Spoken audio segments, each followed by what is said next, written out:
বাজি পুতুল রূপে বানায়া মানুষ, যেমনি নাচাও তেমনি নাচে পুতুলের কি দোষ।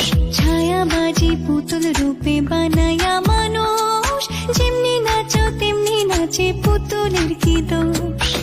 যেমনি না